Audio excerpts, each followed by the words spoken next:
Okay, so this presentation is a follow-on to some of the previous presentations that I've done concerning proper youth male development. Uh, in previous presentations, I talked about what the moral and academic development of a male would look like in our modern society, and how we can learn from previous societies in determining that system. But this video is more focused on the current trajectory of our youth male population. Not so much on their development, but on what we can expect our youth male population to look like and how that is going to not just affect them, but affect greater society. So it's no secret that we are running out of children in the West. And this is actually happening all across the globe, but especially here in the US, it appears that our birth rates are very soon going to be eclipsed by the death rate, which, long story short, will have more people dying than will be being born, and it will result ultimately in a population decline. That's not going to look good for us. We have a lot of people coming into the country to try to offset this right now, and that's been the approach for the last few decades.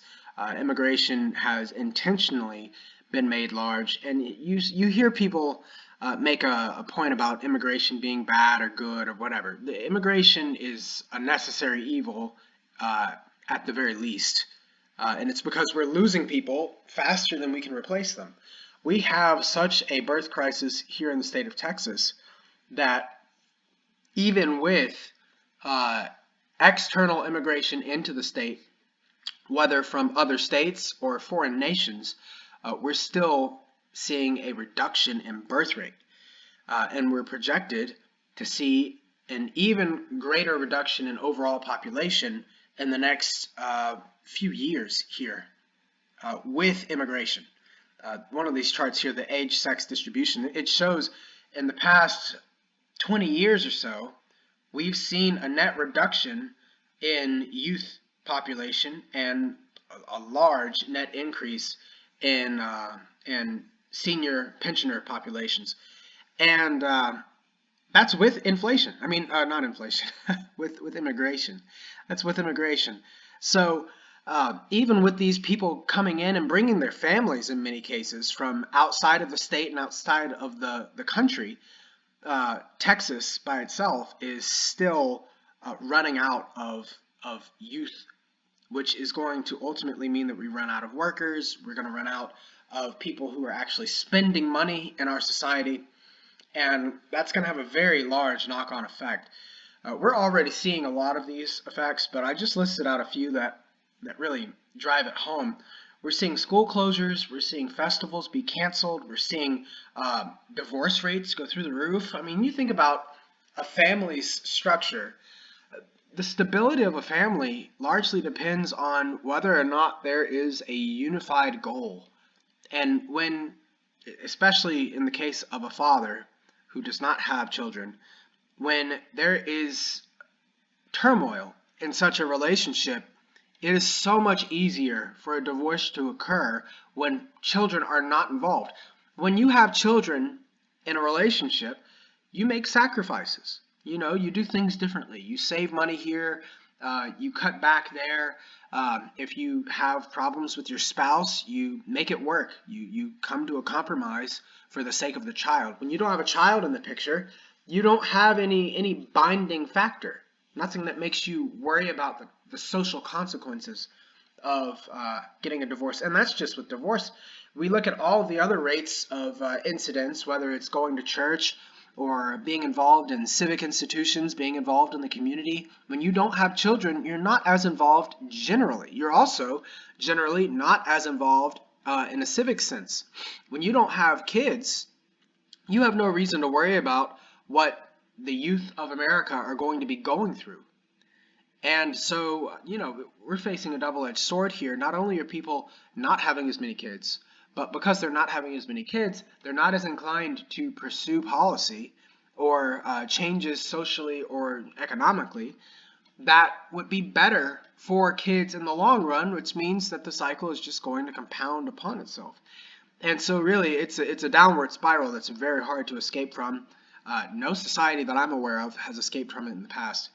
And we're very well on the way to a major crisis in this country that largely stems around a failure of guiding the youth and having children, generally speaking.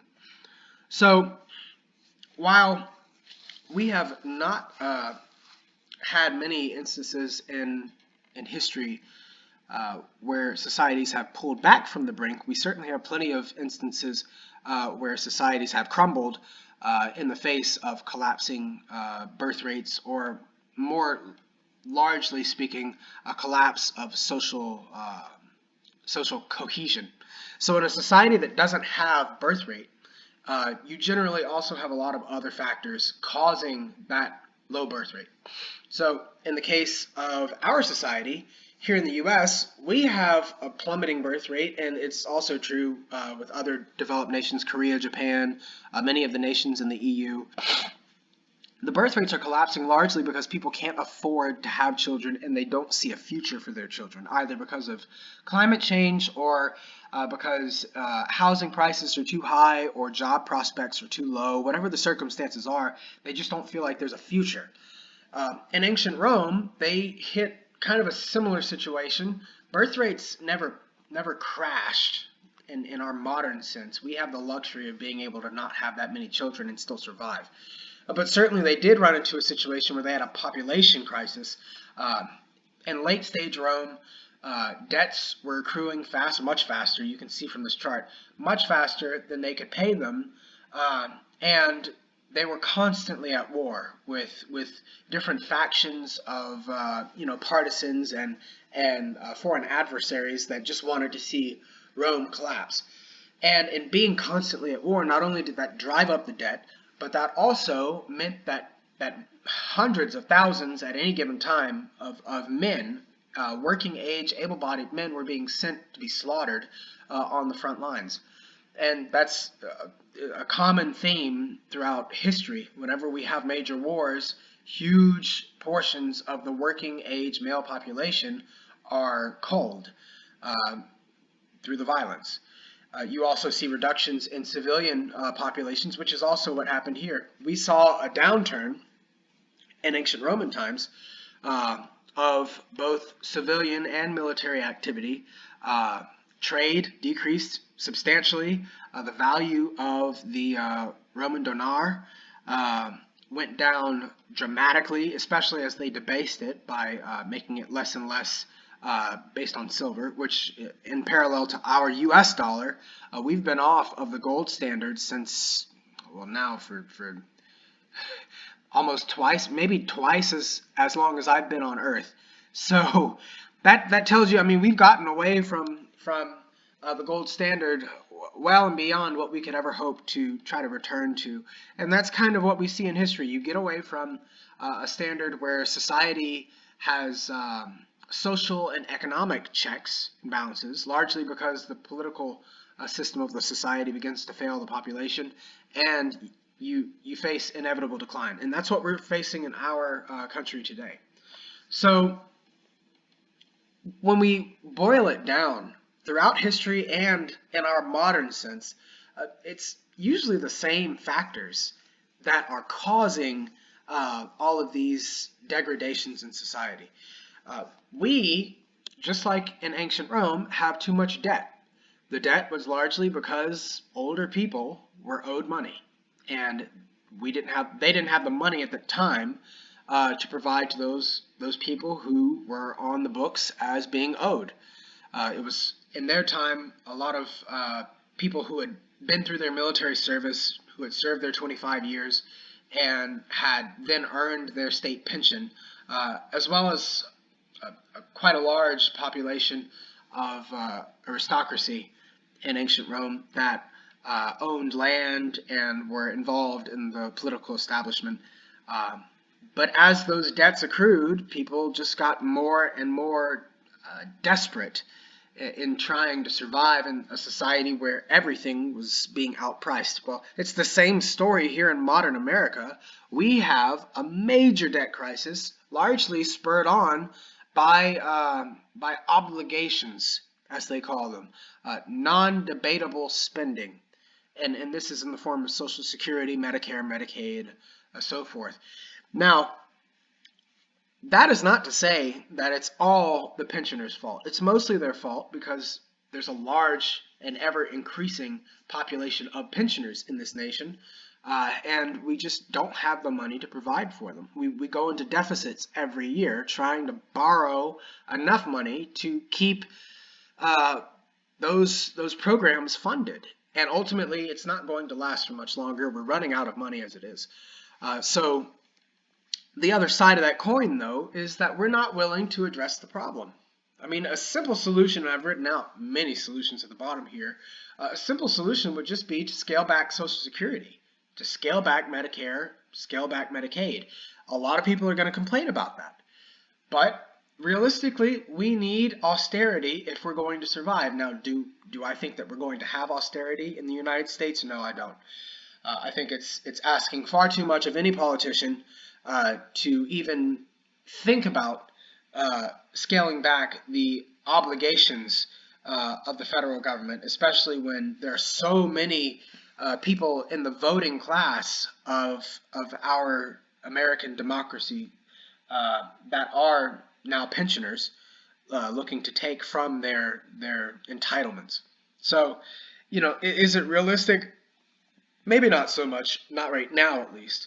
But you'll notice that all of these, whether it's scaling back on our domestic federal spending, or if it's promoting a real household with children again, or if it's taking away voting power from people who are retired. As soon as you stop working, 65 and up, you no longer have the right to vote. These sound radical. But all of them just stem from the idea that the working class should decide what happens in this country. And the fact that they sound radical is largely a construct. They're not radical ideas. These are plain political ideas. They've existed all throughout history. In ancient Greece, they had what was called a timocracy, which, especially in city-states like Sparta, was used to essentially define a citizen as a man who owned land and sought valor in his community. So you would have to be very involved in the community. Other members of the community would decide whether or not you were involved enough, and if you weren't, you would lose voting power. We've done this for millennia. It's only now in our modern age that it seems like a strange thing to do. But the reality is, it's not all that strange. The thing that's changed in our modern sense is that young males in our culture are taught to believe that thinking these things is somehow immoral and unacceptable. In reality, our male population, has been indoctrinated to believe that they're not allowed to think, they're not allowed to come up with their own ideas, and if their ideas offend the ruling class, the pensioner class, then they're wrong, and they should be ostracized for it and criticized and persecuted. That is a new social construct of our society. And so really it comes down to, as I talked about, and this is a borrowed slide from a previous presentation, it comes down to ensuring that the male population of our current America has the physical, mental, and emotional upbringing necessary to come up with these ideas. And sometimes those ideas are going to offend people. Certainly if you said today, I want to cut Social Security, I want to restrict voting rights to people under the age of 65, and I want to force people out of the workplace early if it looks like there's not going to be enough jobs for young people available. If you were to say those things today, people would decry whoever said those things, and they would persecute that person. They would try to debank that person. They would certainly make it very difficult for them to exist in society. But that's the kind of rhetoric that's necessary to save the nation. We're facing a debt crisis, 38 trillion. And we put on $1 trillion just this year. This is 2025. And just in the second half of this year, we put on another $1 trillion in debt. If we want to see America survive for another 100 years, another 50 years, we need to be willing to take radical measures. And this is really far from radical. It's just a matter of critical thinking. We need our male youth to be capable of doing whatever is necessary for the survival of our nation.